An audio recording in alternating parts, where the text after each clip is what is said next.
it in. So we would go down to 30 metres with Wally right next to us. We'd go to get the egg out of our pocket and to put in the bottle. We'd only ever get this far. He would engulf our whole arm into his mouth, and he wouldn't let us go until we let go of the egg, and then he would let the arm go. So we got free eggs breakfast every single morning, and that's why he's so friendly. These are really cute. These are one of my favourite creatures. They're called a seal-faced pufferfish or a dog-faced pufferfish.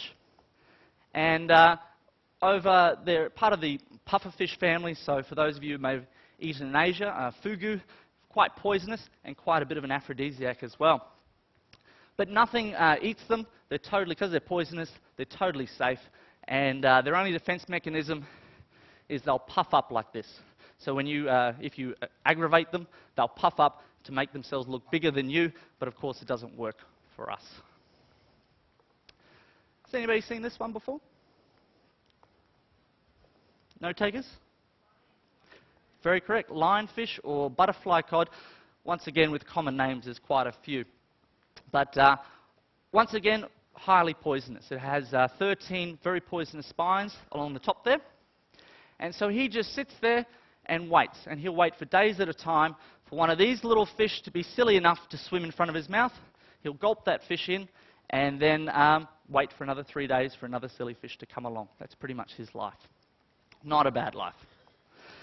One of the most interesting relationships, and you don't just get sort of same species relationships, you also get interspecies relationships underwater. And they're some of the most interesting. This one is between a goby and a little shrimp. Right? Only very small, we're talking about 3 inches in size here. Now, the goby is like the guard dog. They both live in this little tiny hole here, and the shrimp is totally blind. So the shrimp just cleans out the house, basically. And the goby stands on guard. So whenever a predator comes close, he'll flick his tail, tell the prawn that danger's coming, and they'll both hop down in the hole. But they are highly dependent on each other. The shrimp would not survive without the goby because he wouldn't see the predators coming and he'd get eaten.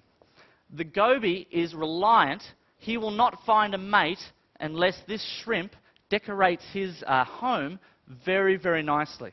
And the skill of the shrimp, of how well he decorates the home, determines how good a mate the goby will get. So, quite an interesting relationship they have. These are called triggerfish, and these species are all found on the Great Barrier Reef. These are all all these photographs are taken just north of Cairns, but a lot of these species you will find in the Caribbean and on many other reef systems around the world as well. Triggerfish, totally harmless fish, really quite pleasant, except for 2 weeks of January when they're mating, and they will actually chase people out of the water, and I've seen plenty of poor Japanese tourists with like chunks taken out of them basically from these fish. So for 2 weeks of the year you've got to be very, very careful of this one particular fish because he's very, very territorial, and this is a peach-faced triggerfish as well. Now this one I spent a good 2 weeks actually filming because he has a very special ability. He's called a sling-jaw wrasse. Sling-jaw wrasse. And this is the male. Male fish are always very bright and colourful. Female fish are very drab and kind of ugly in colour because the males have to attract the females, not the other way around. So you'll find all your pretty fish are all males, all your very sort of darker earthy colours are your females. So sling-jaw wrasse has an interesting little technique. What he does is he gets pretty close to fish and then he extends his jaw out, grabs onto the fish and brings it back towards his body. And I found out that there was very, very few photographs in the world of this actually occurring. So I spent quite a few weeks trying to get it. Unfortunately, he extends the mouth and retracts it in 1/3 of a second. I don't know about your reaction time, but mine isn't quite up there for that one. So I actually cheated. This is a sling-jaw wrasse sitting at what we call a cleaner station. This little fish here is called a cleaner wrasse, and it basically bites all the parasites and eats all the nasty stuff that's growing on the fish. It gets a feed, the fish gets cleaned. It's a nice little mutual benefit thing. And what you do, if you ever find these cleaner wrasse around, you should just stay there and just wait, basically, and watch, because all the big fish of that coral reef system will all come past, generally in line as well, and get cleaned. And so all the big fish will all come to you. You don't have to go anywhere. So it's a good little trick. There's also a little fish, of course, called a false cleaner wrasse. Looks exactly the same, but it just swims up, takes a big bite, and then swims away. And so very, very cheeky. Now, this one's called a moray eel.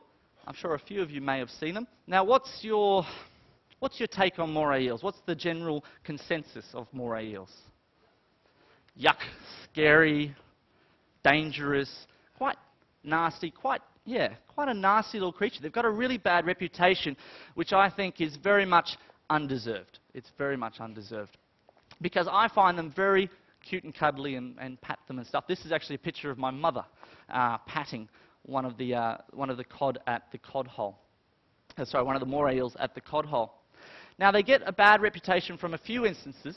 One at this particular dive site, which I'll quickly describe to. Basically, it was a large dive site where they fed these large potato cod, which you see in the background here, and these moray eels. And so there was a large amount of fish there, much more than can be sustained by natural means. And so we were feeding them. It was our fault, basically. And then some environmental people came along and said, we've got to stop feeding the fish.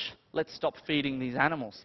And which is all well and good. It's right. You shouldn't have started feeding them in the first place. But once you start feeding them, basically not feeding them is just going to kill them. And that's exactly what happened. A lot of the fish died. And they all got very competitive. And especially the moray eels were not getting fed whatsoever. And so they were getting quite hungry. After about 2 weeks of not getting fed, a poor British lass with very, very white skin went for a dive at that particular site. And she was wearing a short wetsuit, so her arms and legs were exposed. Nice, you know, that English, nice, very, very supple white skin. These moray eels are blind, up to about 6 inches in front of them. They can't see anything. They use smell. So it could smell all this fish everywhere, all this food, but it wasn't getting any. And then this English lass swam in front of him. It just saw the white, thought it was a fish, and just grabbed a hold. Unfortunately, the moray eels have a bit like a rockweller. They latch on, and they have a lockjaw mechanism. They latch on. Unfortunately, they pulled that girl out of the water with the moray eel still attached to her arm, and of course, being about 16 hours away from a hospital, she unfortunately lost that arm during the process. But can you blame the moray eel for that? You can't really blame the moray eel because it was us who fed them and then stopped feeding them. And so we created that situation, basically. But very cute and cuddly. I quite like them. They're really, really quite amazing. And they grow up to about 4 meters in length, quite a decent size. Now, one of the things that I lecture mostly on is actually sharks, and I could spend a whole hour here talking about sharks. I find them absolutely interesting creatures, fascinating creatures from all different levels. And I spent many years scuba diving every day, 7 hours a day, with dangerous sharks such as tiger sharks, bull sharks, and stuff like that. I was wearing a chainmail suit, but that actually became redundant after the first year, and we didn't wear any protection whatsoever because, as far as I'm concerned, sharks are pretty harmless.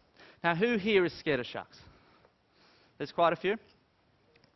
It's natural. I mean, when you hear the Jaws music, of course, it brings things like that to mind. But I think they've got a really bad reputation because you're scared of sharks. Now, when you walk past a Coca-Cola vending machine, do you get scared? Because there's about, it does vary.